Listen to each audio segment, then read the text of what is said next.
Hello and welcome to The Shift, the podcast that aims to tell the no-holds-barred truth about being a woman post-40. Created and hosted by me, journalist and author Sam Baker. My guest this week is a businesswoman, broadcaster, curator, tastemaker and DJ. She headlines festivals, hosts one of BBC Radio 1's flagship shows, was Europe's biggest female DJ, and she has her own hit podcast, Changes with Annie Mac. And now, as if that wasn't a bloody enough, because let's not forget the two kids, she's written her first novel, Mother, Mother. Oh, and she's cool and nice in the best possible way, not in that I'm too lazy to think of a proper adjective kind of way. I do think that being in your 40s, in my experience, because I'm only 2 and a bit years in, is possibly like the coolest thing ever. Over the next 45 minutes, Annie talks about the unexpected impact of turning 40, growing up with her fans and why middle-aged women are a force to be reckoned with. She's candid about saying goodbye to DJing and how it feels to start again professionally, why she's a control fan, and how she learnt to be comfortable in her own skin. Plus, she gives me a lesson in radical no-ness.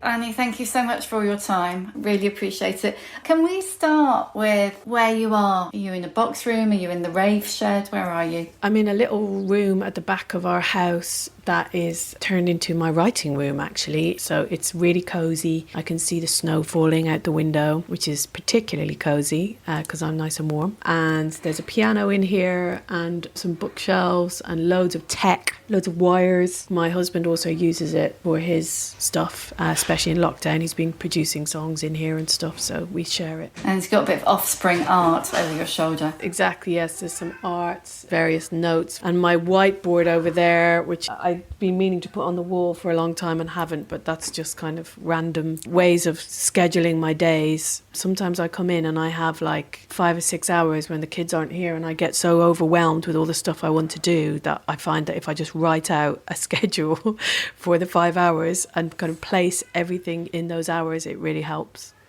The stuff that you do, honestly, you're a superhuman woman with everything, and then the podcast on top, and then the book on top of that, and 2 kids. I cannot wait for the day when I get to ask a bloke this question. But how did you stop the 2 kids fucking up your career? So at the start, I just charged on. You know, I had a nanny, and both me and my husband are so lucky to have parents who are willing to get involved and would come down and stay for weekends when I'd be away DJing or touring. So at the start, I didn't. And it wasn't until my second kid came along that I really kind of stopped and was like, okay, what am I doing? And in the last couple of years, I've really changed what I've done, but I think that might be partly because of turning 40 as well, which I know is applicable for this conversation. I do think that being 40 and kind of stopping and looking backwards in my life and kind of coming out of the fog of tiredness that my youngest not sleeping had kind of put me in, that's when I stopped and was like, okay, this isn't sustainable. Basically, I can't keep going in this way. I can't keep trying to do everything, and it's not actually an enjoyable way to live. So yeah, I didn't let them stop me because I had childcare, and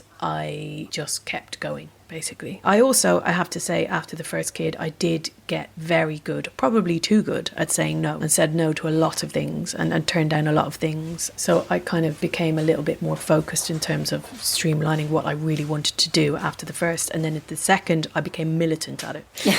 I don't think there's any such thing as too good at saying no. I love saying no. It's something I'm really into. Have you got any tips for militant no-ness? Being able to say no well, you have to know yourself and what you want to do and what you don't want to do. So that's the hardest bit, is figuring out what you want. When you know that, the no's are easy. You know, you can just bat stuff away like a ninja. You know, it's easy because it's like, this doesn't fit into what I need and what I want.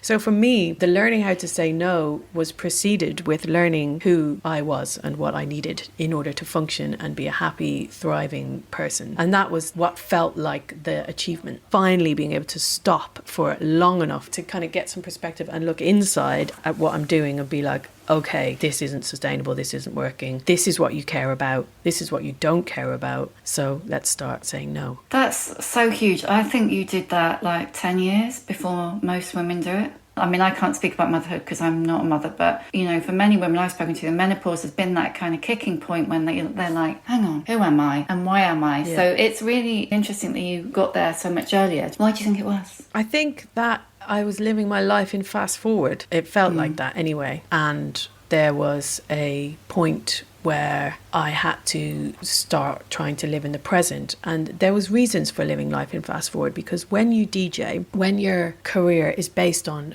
performing and doing gigs, you're always having to think ahead. So normally in February, I would be accepting gigs for kind of October, November, you know, the fourth quarter of this year. So you're always having to plan ahead and think ahead. And what happened was I got to a point where I started feeling less and less excited and passionate about doing these gigs I've been doing for years, and everything that came with doing those gigs, the tiredness, the weekend jet lag, the feeling like I wasn't on a level with the crowd that I was playing to, all of that stuff, on a level in terms of they're wasted and I'm sober. Yeah. Like it's a combination of a few levels, older definitely being one of those. So yeah, you're just forced to look ahead all the time, and in order to be able to put the brakes on that, you have to at some point just be like, I don't know how I'm going to feel in October. It's February now. You know, how do I want to feel in October? What do I want my life to look like then? There was a kind of a situation where I feel like I was forced to look ahead and confront who I was going to be and where I was going in my life that maybe other people don't have because of the nature of their jobs. It sounds like, from listening to you talk,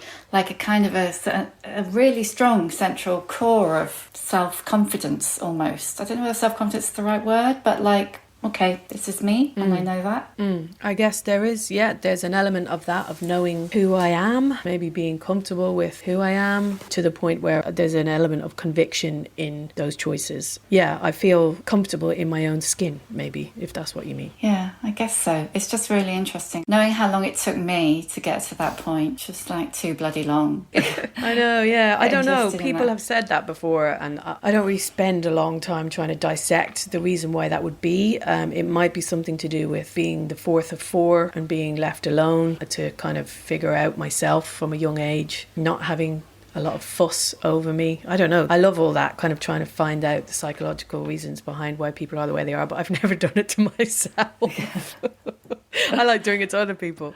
Yeah, it's way easier sitting on this side of the mic, isn't it? Going, yeah, and why do you do that? And why do you think that? Well, you're probably used to being both sides of the mic now. Which do you prefer? I think I prefer your side. For this kind of interview, it's exciting to me because it's a different type of interview where we're talking about the real person who I am right now, a woman in my 40s who's changing direction. And I'm excited to talk about that. But I do love being on the other side. I mean, it's become a huge and much loved part of my livelihood, and it's also something that I feel like I'm nowhere near through learning. There's so much improvement there, and I'm excited about the idea of getting better as an interviewer. It seems to me like you're a person who likes a challenge. It's almost like you get to a point where you're like at the top or near the top and you go, oh, let's start one of those, or let's learn how to do that. Is it the learning or the challenge or boredom? It's not really that. It's interesting because like getting to the top of, if that's what you call it, of doing what I was doing in the music world and the DJ world, there's still so far to go, and I could have gone way, way, way further in that regard if I'd pushed myself and sacrificed more in my life. So I always feel like I've held back a lot in that world, and there's been a conflict there because as a woman and as a lone woman in that world, I felt kind of like I should be proving a point, but equally I didn't want to change my life that much to the point where I would have to, if you know what I mean. So there's that element. But I think the main thing that I've realised in the last couple of years is that top was fun, and I don't want to belittle it in any way because it meant so much to me and still does. But I think what I've understood in the last few years, having had the space to think about what I want, is that the podcasting and the writing, the actual creating rather than the curating, is where my real passion lies, and where it's always been from when I was young, writing journals and studying English lit in uni and all that. I've always wanted to write, but I've just never had the time and the headspace to do it. So it feels like a kind of an awakening of sorts right now, if that doesn't sound too pretentious, where I'm able to just finally give myself the headspace to be a creator. And there's a total terror in it where I feel vulnerable, and I'm used to, as you said, being on the other side, being the curator, the critic. And now I'm laying myself bare there and it's pretty scary, but it's super exhilarating for that. So it's not really about a challenge. I didn't go, I want to prove that I can write a book. It's more just something that I've kind of always wanted to do. Yes, it's like you've gone from being the person who is credited with breaking other people's careers, the person who gets to say what's good and who isn't. And how did it feel to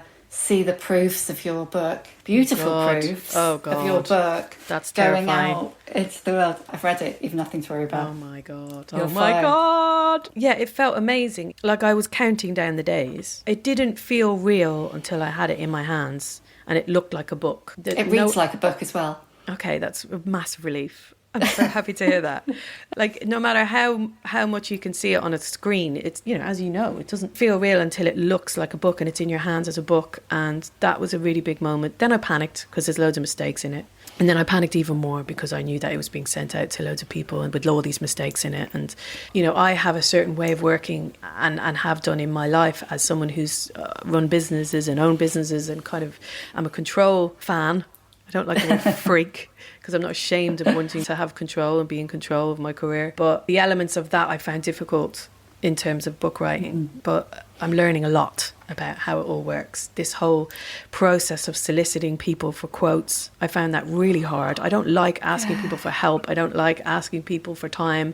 I've never had to do that, so I found that very difficult. But again, I'm learning the publishing industry is really nice and people seem to really want to support people and back people up and encourage people. And I've been really bowled over by the sense of community that I'm starting to learn about in this world of book writing and just how supportive it is. It's so lovely. I think people will always help you if they can, and they will also return the favour as well. Right. You know, if you've been kind to someone or supportive or just help them out, or they'll always return the favour rather than moving on and going next. I was listening to, I don't know, one of your many podcasts, and you described yourself as a fair weather writer and said, oh, maybe in my 60s I'll get that. So what fast forwarded your writing from 60 to 40? I was literally sitting with my husband last night and I was telling him that I was going to do this interview today, and I said I was nervous about it because I haven't really done an interview where I've talked about why I've become a writer. And I said to him, I was like, why did I do it? Can you remember? Like, what was it? What was it like that made me do the course? And he was like, I don't know, you just always wanted to do it, didn't you? I think like it was the summer of 2018. I turned 40 and that, you know, didn't feel like a big deal at the time. I didn't have some mad big party or anything. It was just a passing of a moment that I think afterwards I started feeling the repercussions of it. And afterwards I started thinking, okay, who am I now as someone who's 40? And I started looking backwards for the first time in my life at the last 15 years of running around the world and gallivanting and being a DJ. And I really felt this urge to want to try and learn something. It wasn't about, again, you know, setting myself a challenge or anything like that. It was about this kind of urge to learn something new. And because I knew that writing was something I'd always wanted to do, and not writing a novel was something I'd always wanted to do, and I didn't trust myself because I'm really impulsive to start one and finish one, I needed help. And so, yeah, I enrolled in this writing course, which was 6 months long. It involved meeting a tutor every 3 weeks and delivering 5,000 words in those 3 weeks. And it was one-on-one and very intensive. And I came out the other end of it with 35,000 words that I had been kind of not forced to, but there was deadlines. I had to meet people who were expecting things, and it really helped. Just that discipline initially, it really helped me to get off the ground. So yeah, I think it was a combination of just turning 40 and just feeling this real kind of visceral urge to try and learn something new. It was a reaction, I guess, to that age and passing that mark. To any extent, were you starting to feel a bit like you weren't the kind of youngest kid on the decks anymore and you wanted to do something different, or nothing to do with that, really? Yeah, and I mean, 100% it's that. I mean, I've been feeling that for a while. But I mean, it's funny because DJing isn't actually that much of a young man's game. And I say young man because it is predominantly men.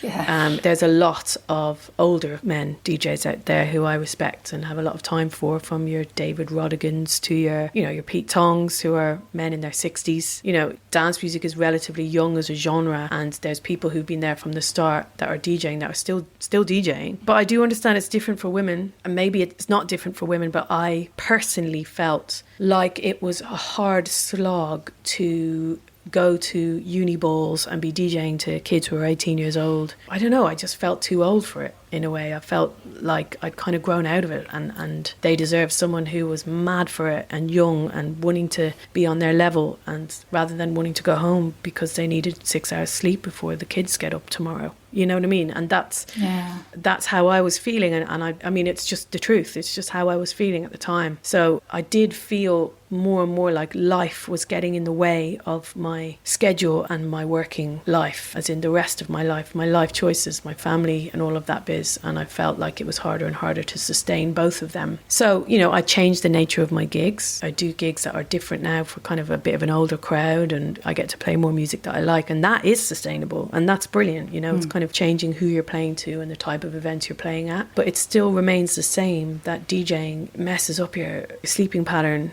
And when you have young kids who get up early in the morning, it's very hard to DJ at the weekends when you are trying to be there for them. And equally, I must say, I got this job in 2015 that meant I was on the radio every day. So that really changed things for me as a DJ, because I was then working 7 days a week, and that was too much. So I had to kind of really try and limit my work to Friday nights, so that I had a couple of days off every weekend that I could just be there for them. Well, tell us about Mother. Tell the listener about the story and where it came from. So the book is set in Belfast, and it's a dual narrative where you are in the head of a woman called Mary, who is in her late 30s, and you're also in the head of her son, TJ, who wakes up in the house that he shares with his mum on a Saturday morning, and she's not there. So the story is, you're with TJ on his journey to figure out where his mum has gone and why she might have gone anywhere. And then you're also with his mum Mary in the present on her journey in a slightly more abstract fashion at the start. But you're also going back and you're learning about Mary, and you're getting these kind of zoomed in scenes of different periods of her life that have kind of all added up to contribute to her state of mind in the present. So it's a bit of a journey book. There's a lot of movement in it in terms of you're travelling around the city of Belfast. You're hopefully very much in a situation where you are kind of invested in Mary and her life and her journey as a young girl into a woman. And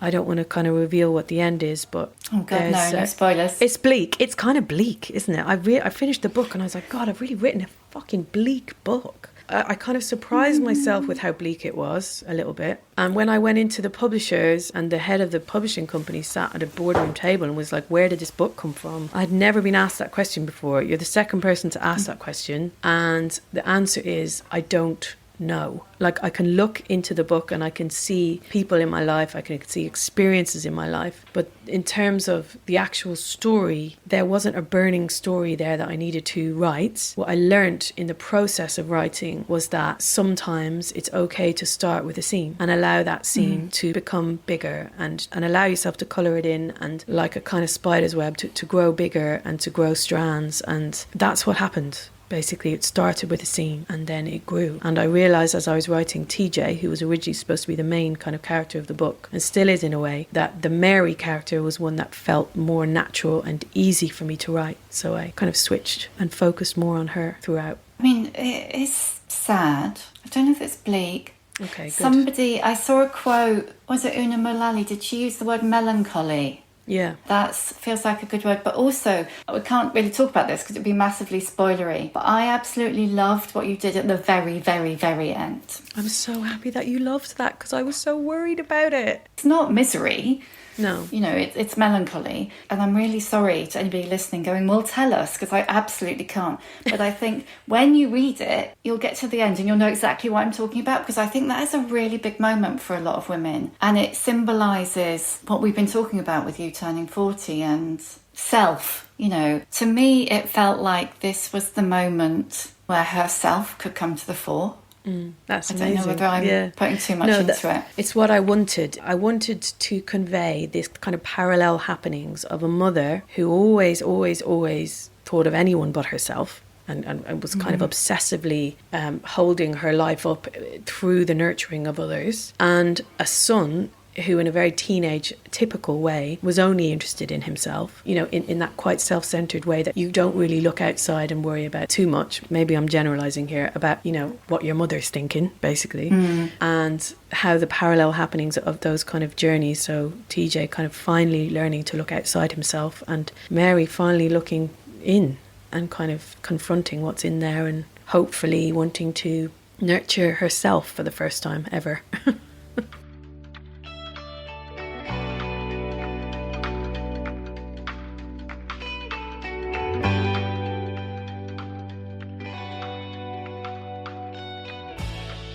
Do you think you could have written it if you hadn't done your own bit of introspection? I don't know, Sam. Maybe the introspection that I did served that book in the way that it did. You know, I started writing it just after becoming 40, and then it happened over the course of a year. And in the space of the writing of it, in that year, I did have a very big shift. And maybe some of that did come out in the page, where I kind of took the reins of my life and slowed it all down. And the act of writing it as well was really justifying and vindicating all of these doubts of trying something new, because I was loving it so much. Like, I couldn't get over how much I loved the process. And I understand that novel writing can be an absolute pain in the arse, and I'm sure if I'm lucky enough to keep writing novels, I will reach that point. But just this first one for me was so enjoyable because it was so liberating and so freeing. And as we said, years of kind of looking at art and studying art and talking about it and playing it, actually creating it was just the most, it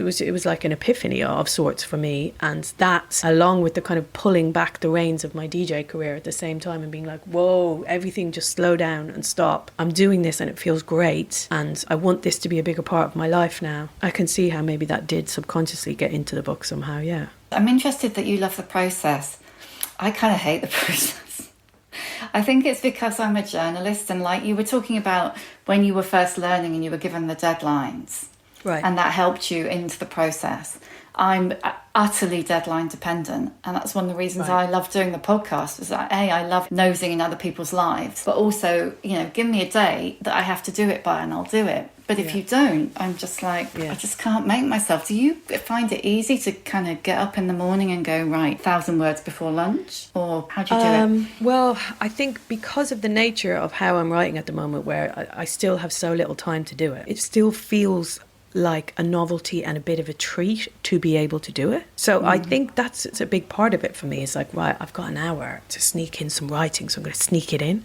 So it's kind of that. It's like the idea of being able to do it rather than having to do it. Again, because of the nature of having shitloads of other stuff on in my life. I was worried because when I was trying to finish up Mother, I got a weekend to use my friend's office in London, at this empty office, and I just said, I just need this weekend. I just need to have time with the book and nothing else, because it's all the pernickety shit, the dates and the, you know, all of that stuff that needs to be on point, and you just need to have a big wall full of fucking post-it notes and make sure that everything is clicking with everything, and going away and coming back to that is just so annoying. So I had like 2 days where I went from like 9 a.m. till literally 1 or 2 a.m. every day, and I just got so lost in it. It was such a buzz, honestly. And I remember cycling home on Boris bikes both of those nights, just being like, wow, that was amazing, because I didn't have to think about anything else but that, and just time just flew. And again, I know this will not always be the case, and I'm sure if I got to a situation where all I had to do every day was write, I'm sure that I would find it difficult. But for now, because it's time that is squeezed and eked out of an already busy schedule doing other shit, it's golden time, and I love it. And I'm learning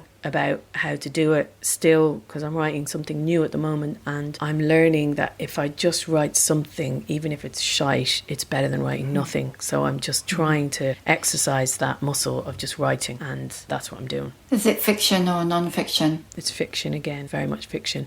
I realised that the way I've done everything is very upside down and topsy-turvy, and it was very hard to get this book published initially, because people were just like, what the fuck? Like, why aren't you writing about clubs and raving? Like, you are this person that we associate you with, that everyone associates you with. You should be writing about music, you should be writing a memoir. And obviously I did it all the wrong way around, and there was conversations about should I go away and write a memoir first. But I can't really write a memoir because I can't be truthful. I'd be fired. So I don't want to write a memoir either. I want to write fiction, is what I've always wanted to write. So it took a while for people to understand and to be able to put me next to the book. It took a long time, and it was a bit worrying for a while, but there was one editor who got in touch after 24 hours of receiving the proof to say that she cried her eyes out and could she meet, and that was the editor that we went with. And I was so happy that that was the editor that ended up publishing the book, because she read it and enjoyed it for the right reasons, for the reasons I wanted her to. Yeah, people will always say, well, you've already got a profile, so that helps you, that's giving you a leg up. And in a way it is, but in another way it's going, well, you have to do this thing because this is who we think you are. And what you've done is go, no, this is who I think I am. Yeah. And this is what I want to do. And I think it's really impressive that you stuck with that, and that your team as well didn't like pile in on you and go, do the other thing first, Annie, and then you can do that thing. It's interesting, again, just learning about how books work, like just how long they take to come out. Initially I was like, that's just untenable. Like when they agreed to publish it, it was a year and a half before they'd put it out. I was like, but I'm so happy in retrospect, because I needed a year of that to do about 13 more drafts and get it right and really hone it. I probably could have done about another 5 more if I was allowed, to be honest, but so I was happy for that time. But also what that time afforded me was the chance to slowly start changing course publicly, doing a podcast where I speak to all sorts of people beyond music, writing little bits here and there, short form, and just allowing people to start perceiving me in a different way. So it's actually been really handy in that way for the length of time, for people to hopefully start seeing me as someone who might be able to write a book. I'm sure there's a whole audience of people from Changes, your podcast, who, know your background but don't think of you as Annie Mac, dance, rave. They think of you as Changes and those more kind of intimate human conversations that are completely in keeping with what you've written. It's been interesting because a lot of the people that started out as people who would buy tickets to shows or listen to my radio shows, so started out investing in that rave public persona, which was always just me. It wasn't a persona, it was just me doing lots of gigs. They've grown up with me. A lot of people who listen to Changes, because we see the kind of data of who listens, of kind of women who are in their 30s and 40s, who've grown up with me and grown out of that side of things with me, and still obviously love music and dancing, but they have to do it in a different way or not as intensely. And that's lovely, because it feels like I haven't lost people, but I'm changing with them, and there's something quite nice about that. Well, it's a community, isn't it? And a kind of sense of belonging. Exactly. Really. Yeah, feels like that. I read you saying that maybe you'd have a dance revival when you were 45 and the kids had grown up. And that really interested me, because it really resonated with me. That one of the best things about once I'd passed 50 was that I really started to feel like that. I really started to feel like I was having I don't want to say renaissance because it's so wanky, but I felt like I was more me than ever, if you know what I mean. And I was more like, what can I do, and how can I do it, and where can I go, than I probably had been for a really long time. Everything's changed so much for you anyway lately. Are you thinking ahead at all now, or are you just thinking, well, I'm just learning to do this, and it's like, phew. I'm always thinking ahead, I guess, in a way, but not that far. I'm thinking more kind of a year or a couple of years ahead at a time. I do think about how I will feel coming out the end of this pandemic, which has kind of come at the same time as me deciding to back out, making that kind of decision to slowly back out of DJing. There's been a real full stop put on that decision because of the pandemic. And I wonder how I'll feel out the back of it. Will I want to get back in? Will I feel like a bit FOMO-y when all the DJs are back out on the road and doing these amazing gigs? And I think I probably will feel a bit of that and want to get involved in it in a way that feels comfortable to me. I don't know.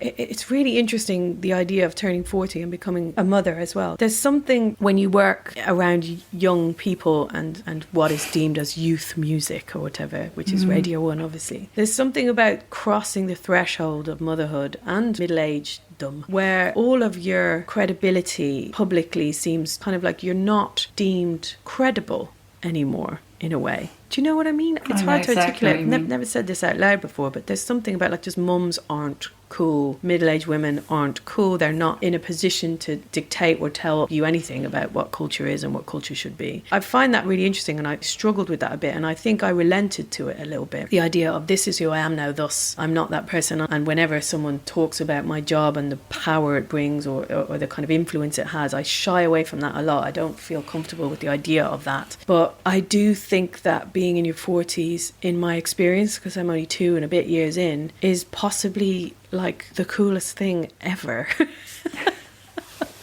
I feel like there's like this harem of women who are like angry and passionate and smart and emotionally charged and have shit to say and are so fucking bogged down with the mundanities of life that it's hard to say it. And I feel like I love the idea of like middle-aged women coming back and taking over culture and fucking taking over the dance floors and raging, basically.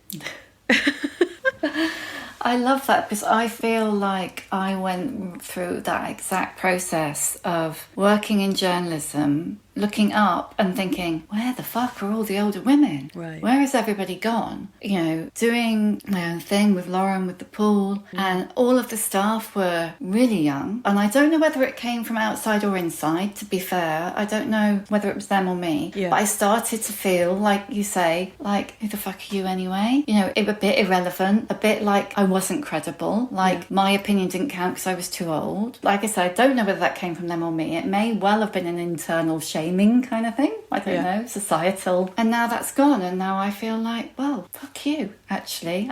There's things to do and things to say, and we're not going to go quietly into the hinterland and knitting is fine if you can knit, I can't. But, you know, I'm going to do my thing, and my thing might involve knitting and it might involve a blanket on the sofa.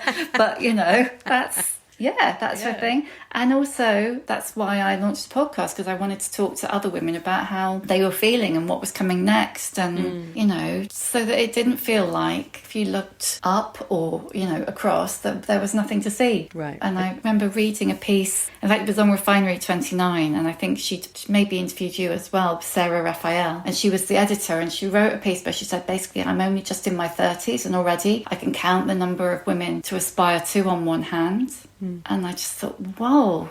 How sad. It's so fucking sad. That's sad and scary. And what do you think causes that? Well, I've been having a lot of conversations about my career recently, obviously with this book happening and podcasts happening and all these new strands I'm adding to it. And I had a bit of an epiphany the other day where I was talking to someone and we were talking about, you know, the various things that I could do. You know, there's these options, especially in the music industry, following a lot of my male colleagues, you know, to the big streaming networks, Apple and Spotify, being on billboards, being on the side of buses, you know, having this huge cultural weight and this kind of cultural omniscience where you're like everywhere, that person who everyone respects. And then I was talking about what I just spoke to you about, this idea of this generations, you know, of women who've grown up with me. And I feel like they're kind of fiercely loyal to me and what I'm doing. And I feel like that I should be very aware of them and of serving them and talking to them, because I am them. And that person said, well, kind of, it's up to you. Like, do you want to be like Johnny Big Balls, like the big guy on the billboards, or do you want to be someone DJing to middle-aged women? It's up to you. And it really struck a nerve with me, because it was like the middle-aged women are the force for me. Like, they are the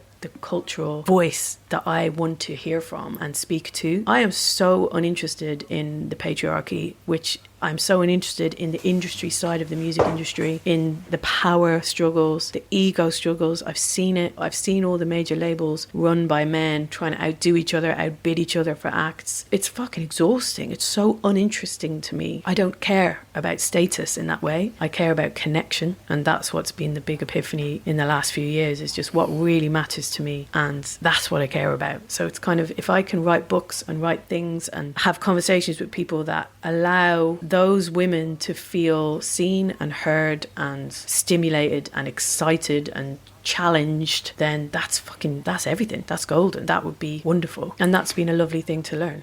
That makes me so happy. Because when you were talking, and I was trying desperately not to interrupt, but I was like sitting here quietly exploding with kind of, because that's what it is, isn't it? It's like the startup experience is like, you know, add 3 more noughts, you know, tell us some lies about money, you know, sprinkle it with fairy dust, you know, which is just bullshit, basically. All that kind of macho stuff. And you reach a point where you just think, I do not care. And the reality is, you know, we're in that kind of cohort of women. I mean, I'm older than you, who are like used as an insult. Do you want to just be a DJ to middle-aged women? Like, fuck off. It'd probably be the best party you've ever been to. Yeah, I'm there. I'm like bagsy tickets when you do that thing. Yeah, it's a weird thing, isn't it? It is a weird thing. Well, it makes sense because all the gatekeepers are male. All the people who have any sort of power over culture still, unfortunately, at the top levels are pretty much men. So yeah, that's how it works, right? I guess the reality is as well that nobody ever starts an interview with them going, oh, how did you stop your 2 kids fucking up your career, you know? Well, I've kind of made a point of that. I wrote a thing for Vice years ago. It's one of the first things I ever wrote, actually, about being a female DJ and being asked all the same questions. And it got such a huge reaction. And in that article, it was like, Pete Tong has 6 children. And I've never once heard anyone be like, how do you do it? You know, it's interesting. So, yeah, I do try and make a point as an interviewer when I interview dads to talk about being a father. And what's good is that people are willing to talk about it more and more now and in a lovely way. So I think things are changing, definitely. Cool. I'm going to ask you the questions I always ask. What's your emotional age?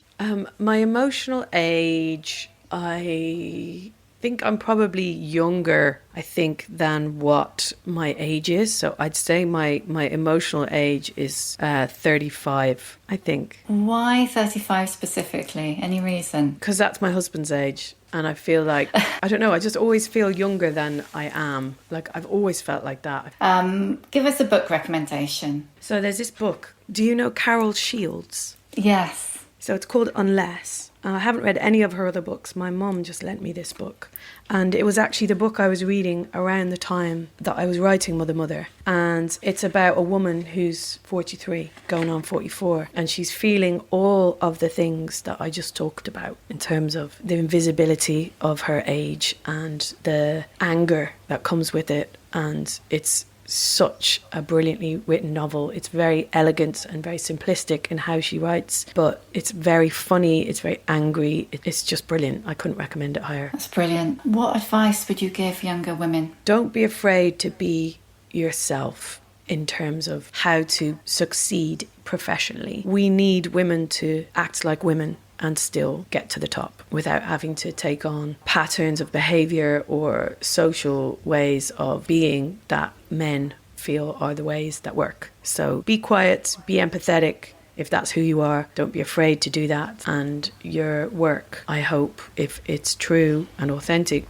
will shine through. And I feel like don't be afraid of hearing no and saying no. Just keep going. Do you think if enough women do that, it one day break the Johnny Big Balls system? I feel like it's horrifically slow. And I feel like because of I've been in this position where I've been a sole woman in a very male-dominated world, I feel very conscious of how it works, where women get to a point where they don't want to compete with the top levels of power, which I didn't. And, you know, obviously I can't generalise. There's women who will be so obsessed with the industry and want to have big staff and be in those boardrooms and making those decisions. And I really hope that we have more of them. But all I can tell you is my experience, which is I got to a certain level and I didn't want to, because of being a woman, a lot of it, my decision-making process was I didn't want to go further. I wanted to turn left and I wanted to do things in a different way, in a kind of more gentle, creative way. And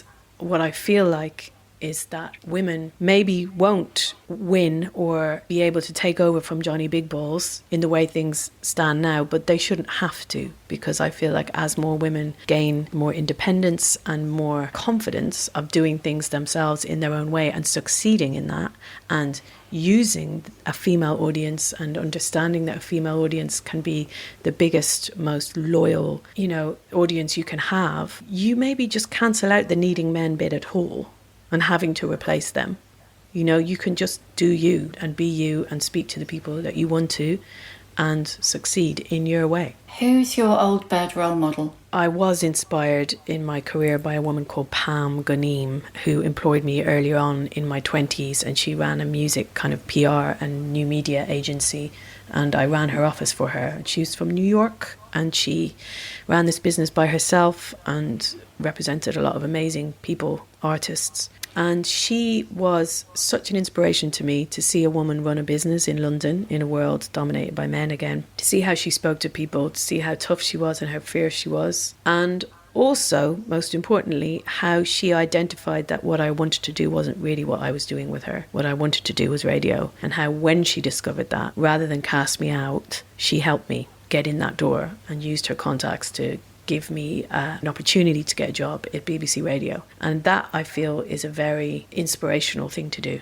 When someone goes out of their way to employ you, to train you up, to guide you, then realise that you're not actually going to be able to help them, but helps you anyway. She was a big inspiration to me and still is. Yeah. She's a life coach now. What's your superpower?